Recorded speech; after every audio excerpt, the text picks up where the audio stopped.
Assalamualaikum warahmatullahi wabarakatuh.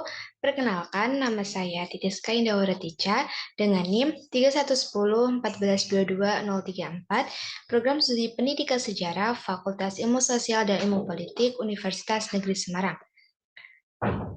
Pada kesempatan kali ini, saya ingin mempresentasikan mengenai rancangan pelaksanaan pembelajaran atau RPP yang sudah saya buat.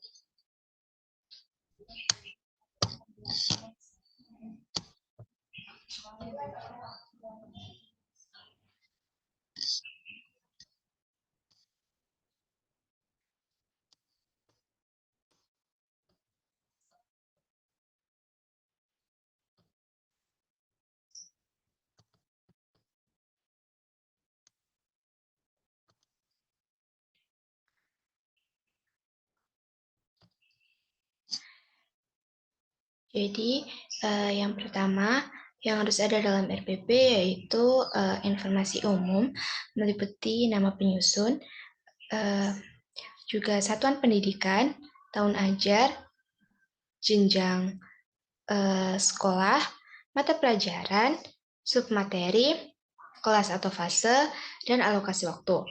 Nah, di sini mata pelajaran yang diambil yaitu Sejarah Indonesia dengan submaterinya Kerajaan Hindu-Buddha di Indonesia untuk kelas 10 fase E dengan alokasi waktu 2 kali 45 menit atau 1 kali pertemuan. Kemudian dilanjut dengan kompetensi inti yang meliputi 1. Menghargai dan menghayati ajaran agama yang dianutnya. 2. Menghargai dan menghayati perilaku jujur, disiplin, tanggung jawab, peduli, toleransi gotong royong, santun, percaya diri dalam berinteraksi secara efektif dengan lingkungan sosial dan alam dalam jangkauan pergaulan dan keberadaan. Selanjutnya, memahami pengetahuan faktual, konseptual, dan prosedural berdasarkan rasa ingin tahunya tentang ilmu pengetahuan, kejadian tampak mata, teknologi, seni, budaya terkait fenomena dan kejadian tampak mata. Dan yang keempat, mencoba mengolah dan menyajikan dalam ranah konkret, menggunakan, mengurai, merangkai, memodifikasi, dan membuat, dan ranah abstrak, menulis, membaca, menghitung, menggambar, dan mengarang, sesuai dengan yang dipelajari di sekolah, dan sumber lain yang sama dalam sudut pandang atau teori. Selanjutnya, kompetensi dasar dan indikator. Kompetensi dasar 3.3, menganalisis kerajaan-kerajaan Hindu-Buddha yang ada di Indonesia, dengan indikator 3.3.1 menjelaskan teori-teori tentang masuk dan berkembangnya serta pengaruh agama Hindu-Buddha dan kebudayaan di Nusantara. 3.3.2 menjelaskan kehidupan kerajaan Kutai dalam sistem pemerintahan, ekonomi, sosial, dan kebudayaan. 3.3.3 menjelaskan kehidupan kerajaan Tarumanegara dalam sistem pemerintahan, ekonomi, sosial, dan budaya. 3.3.4 menjelaskan kehidupan kerajaan Sriwijaya dalam sistem pemerintahan, ekonomi, sosial, dan kebudayaan. 3.3.5 menjelaskan kehidupan kerajaan Kalingga atau Holing dalam sistem pemerintahan, ekonomi, sosial, dan kebudayaan. 3.3.6 menjelaskan kehidupan kerajaan Majapahit dalam sistem pemerintahan, ekonomi, sosial, dan kebudayaan. 3.3.7 menjelaskan kehidupan kerajaan Singasari dalam sistem pemerintahan, ekonomi, sosial, dan kebudayaan. Dan 3.3.8 menjelaskan kehidupan kerajaan Mataram dalam sistem pemerintahan, ekonomi, sosial, dan kebudayaan. Kompetensi dasar selanjutnya 4.4 menyajikan hasil analisis mengenai kerajaan-kerajaan Hindu-Buddha di Nusantara dalam sistem pemerintahan, sosial, ekonomi, dan kebudayaan, serta pengaruhnya dalam kehidupan masyarakat Indonesia pada masa kini dalam bentuk tulisan dan atau media lain. Dengan indikator 4.4.1 mempresentasikan hasil diskusi kelompok di depan kelas mengenai masuknya agama Hindu-Buddha di Indonesia, Kerajaan Kutai, Tarumanegara, Sriwijaya, Majapahit, Singosari, Kalingga, dan Mataram dalam sistem pemerintahan sosial, ekonomi, dan kebudayaan. 4.2 membuat tulisan tentang hasil diskusi kelompok mengenai masuknya agama Hindu-Buddha di Indonesia, Kerajaan Kutai, Tarumanegara, Sriwijaya, Majapahit, Singosari, Kalingga, dan Mataram dalam sistem pemerintahan sosial, ekonomi, dan kebudayaan. 4.4.3 mengerjakan soal latihan di rumah terkait materi kerajaan Hindu-Buddha di Nusantara. Untuk tujuan pembelajarannya terdiri dari 1. Menjelaskan teori-teori tentang masuk dan berkembangnya agama Hindu-Buddha di Nusantara. 2. Menjelaskan pengaruh agama Hindu-Buddha di Nusantara.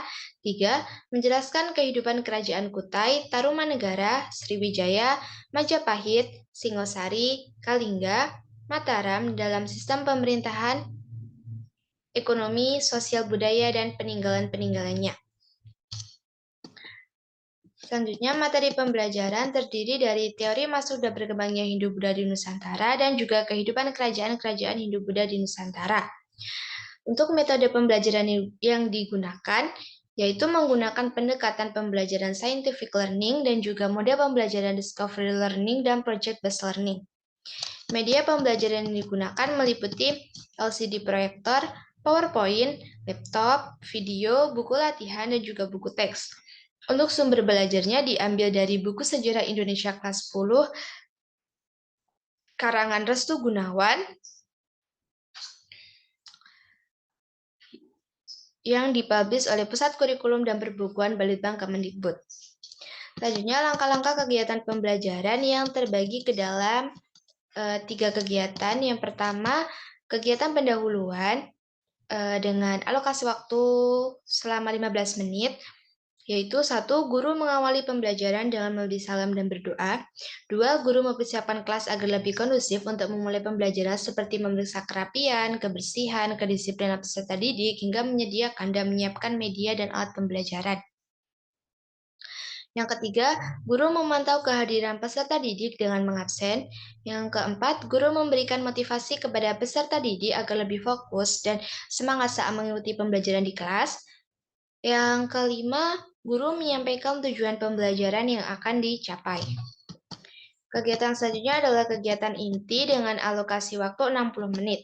Guru mengkondisikan peserta didik untuk bergabung dengan kelompoknya masing-masing yang sudah dibagi pada pertemuan sebelumnya, terbagi ke dalam 8 kelompok dan masing-masing kelompok beranggotakan 5 peserta didik. Guru menyampaikan sekilas materi mengenai masuknya agama Hindu-Buddha di Nusantara sebelum memulai presentasi. Masing-masing kelompok secara bergantian mempresentasikan hasil diskusi kelompok secara singkat dan saling tanya jawab terkait materi yang sudah dibagi, yaitu kelompok 1 tentang masuknya agama Hindu-Buddha ke Nusantara, kelompok 2 tentang kehidupan kerajaan Kutai, kelompok 3 tentang kehidupan kerajaan Tarumanegara, kelompok 4 tentang kehidupan kerajaan Sriwijaya, kelompok 5 tentang kehidupan kerajaan Majapahit, kelompok 6 tentang kehidupan kerajaan Singosari, kelompok 7 tentang kehidupan kerajaan Kalingga, dan kelompok 8 tentang kehidupan kerajaan Mataram. Selanjutnya, guru dan peserta didik memberikan aplaus kepada kelompok yang sudah maju. Dan yang terakhir, guru membantu menjawab apabila ada pertanyaan yang belum terjawab dan menambahkan apabila terdapat kekurangan. Kegiatan yang terakhir atau yang ketiga yaitu kegiatan penutup dengan alokasi waktu 15 menit. Yang pertama, guru dan peserta didik menyimpulkan materi pembelajaran pada hari itu. Peserta didik membuat tulisan berupa kesimpulan yang disampaikan guru dalam selembar kertas. Guru memberikan tugas rumah berupa mengerjakan beberapa soal mengenai materi Kerajaan Hindu-Buddha di Nusantara. Guru memberi informasi terkait materi pembelajaran pada pertemuan yang akan datang. Dan yang terakhir, guru menutup pembelajaran dengan berdoa dan salam. Selanjutnya yaitu ada penilaian hasil belajar. Yang pertama itu penilaian pengetahuan. Di sini dinilai berdasarkan pekerjaan rumah yang diberikan, yaitu berupa soal-soal. Yang pertama, ada sebutkan dan jelaskan teori-teori masuknya Hindu-Buddha ke Nusantara dengan bobot nilai 30. Yang kedua, jelaskan pengaruh agama Hindu-Buddha terhadap kebudayaan di Nusantara dengan skornya 15. Yang ketiga, jelaskan secara singkat kehidupan politik dan ekonomi kerajaan Kutai Sriwijaya, Majapahit, dan Mataram dengan nilai 30. Dan yang soal keempat, tuliskan peninggalan-peninggalan kerajaan Kalingga, Tarumanegara, dan Singosari dengan bobot nilai 25. Skor 90-100 sangat baik, 80-90 baik, 70-80 cukup baik, 0-60 kurang baik. 2. Penilaian sikap. Meliputi penilaian religius dan sosial. Penilaian religius ini dilihat dari ibadah harian seperti doa, sedangkan untuk penilaian sosialnya itu dilihat dari kerjasama, sopan santun, dan juga jujur. Kriteria penilaiannya nilai A sangat baik, nilai B baik, nilai C kurang baik, nilai D tidak baik. Selanjutnya penilaian keterampilan yang dilihat pada saat peserta didik melakukan presentasi di depan kelas, yaitu terdapat 3 aspek yang dinilai, yaitu 1. Keterampilan menjelaskan adalah keterampilan atau kemampuan peserta didik dalam menyampaikan hasil diskusi kelompok. 2. Keterampilan memvisualisasikan adalah kemampuan peserta didik dalam hal membuat PPT atau informasi sekreatif, seunik dan sedetail atau semenarik mungkin. Dan yang ketiga, keterampilan merespon adalah kemampuan atau keterampilan peserta didik dalam hal memberi tanggapan, membantah, ataupun menjawab pertanyaan.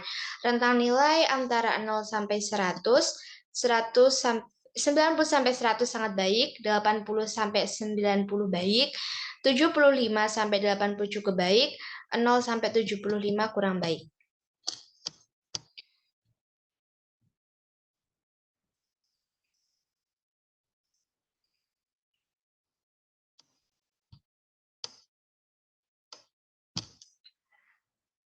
Cukup sekian presentasi dari saya. Kurang dan lebihnya mohon maaf. Wassalamualaikum warahmatullahi wabarakatuh.